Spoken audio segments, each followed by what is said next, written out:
Thank you, sir. Thank you very much. Now, Ramesh Biduri ji.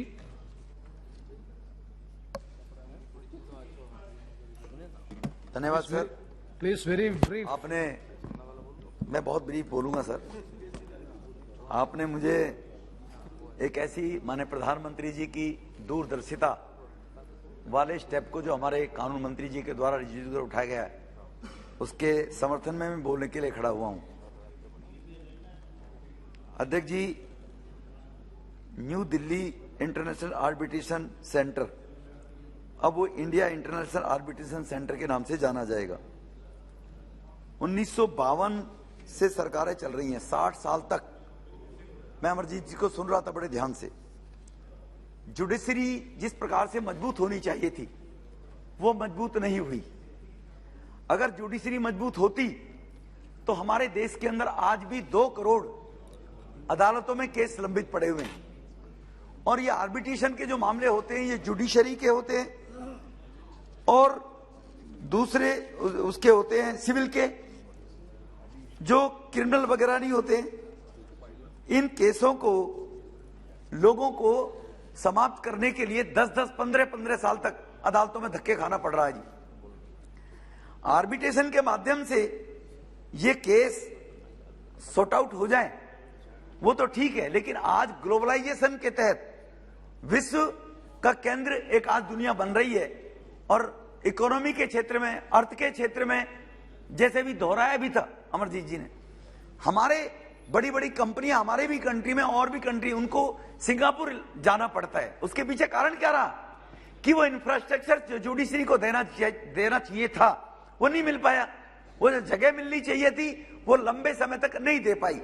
और इसका नाम new Delhi International arbitration के नाम से लोग समझते होंगे ये दिल्ली के या राज्य के ही आर्बिट्रेशन के मामलों को निपटाने के लिए सक्षम होगा।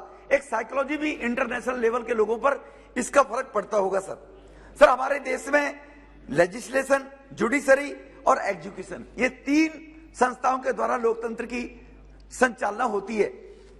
1980 का अगर दशक याद करें तो वो काला अध्याय कहा जाएगा कि 1980 के दशक में जब अदालतों को अपने हाथ में काबू करने का प्रयास किया, तब की प्रधानमंत्री जी ने, और जो मेरिट है, मेरिट से छोड़कर जूनियर अपने चहेते ऐसे लोगों को, अभी भी जो देश में शोर मचा था, रिवार्ड वापसी गैंग बहुत सक्रिय हुआ था, वो उन्हीं प्रकार की सरकारों के द्वारा ऑब्लाइज करे हुए लोगों को वो एहसान उतारने के लिए रिवार्ड वापस कर रहे थे। वो सब लोग, सारे के सारे लोग, ऐसे लोगों को जब ये उनकी जूनियर लोगों को सीनियर के ऊपर जज बनाने का मामला आया तो जुडिशरी को 1993 में आदेश करना पड़ा और उस आदेश के तहत ये जज भी अब हम ही अपॉइंट करेंगे और लोकतांत्रिक पद्धति को 1980 में धक्का लगा।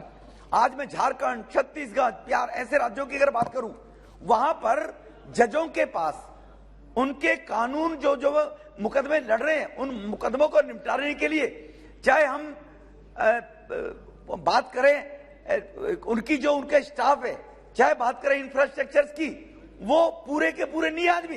आज भी जजों के कई अदालतों में देखेंगे, राज्यों में जाकर एसी तक उनके दफ्तरों में नहीं है। इसके कारण से ये जो सिविल मैटर है और ये आर्बिट्रेशन के मामले माध्यम से निपटाए जाए और वो जल्द तरीके से निपटाए जाए, इसलिए इसका नाम बदलकर जो रखा गया वो मैं बाद में आऊंगा सर।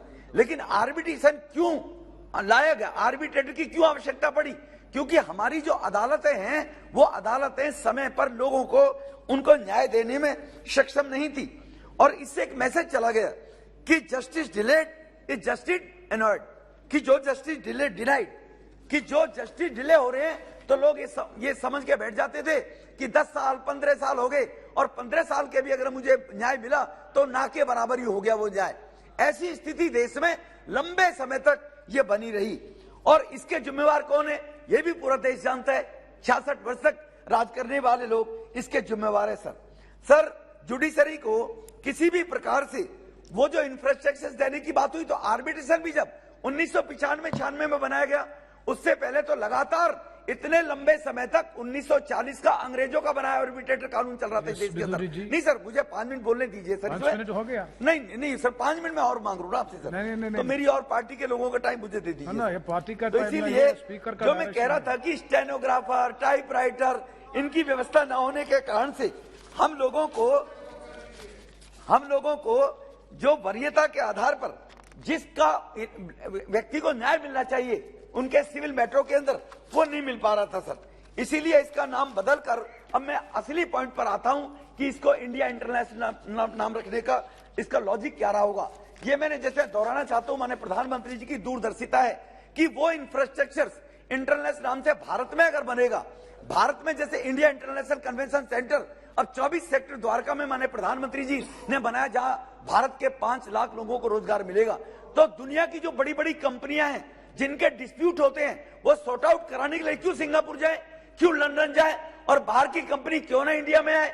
सर मुझे 1 मिनट और दे दिया, वो क्यों ना इंडिया में आए। अगर वो लोग यहां पर इंफ्रास्ट्रक्चर डेवलप होगा, इंटरनेशनल का नाम पूरी दुनिया में जाएगा, तो ग्लोबलाइजेशन के तहत वो बड़ी कंपनियां अगर अपने आर्बिट्रेटर, क्योंकि 2 पक्षों में झगड़ा होता है, आर्बिट्रेशन के अंदर एक जज उसके अनुसार हो, एक अनुसार हो, एक तीसरे के अनुसार हो, ये व्यवस्था होती है, तीनों मिलकर उस समस्या को सुलझा लें। और अगर वो यहां पर आएंगे तो यहां हमारे यहां के लोगों को, चाहे होटल के मामले में हो, चाहे वो कार ड्राइविंग एयरपोर्ट के मामले में हो, बाहर की इकोनॉमी हमारे देश में आएगी। बाहर के लोग सिंगापुर अगर न्याय देने के लिए भारत की जो क्रेडिबिलिटी दुनिया में बढ़ रही है उसके अनुसार भारत में आने के लिए लोग प्रयास करेंगे, जिसके कारण से यहाँ पर इसको हमारे भारत के अंदर इकोनॉमी के आधार पर भी, अर्थव्यवस्था के आधार पर भी बाहर की मुद्रा हमें अच्छी खासी संख्या में मिलेगी।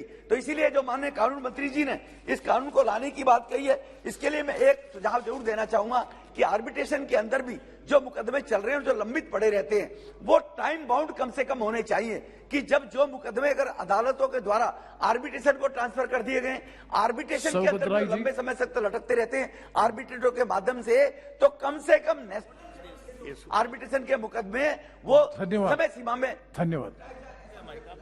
सौगत राय जी। सर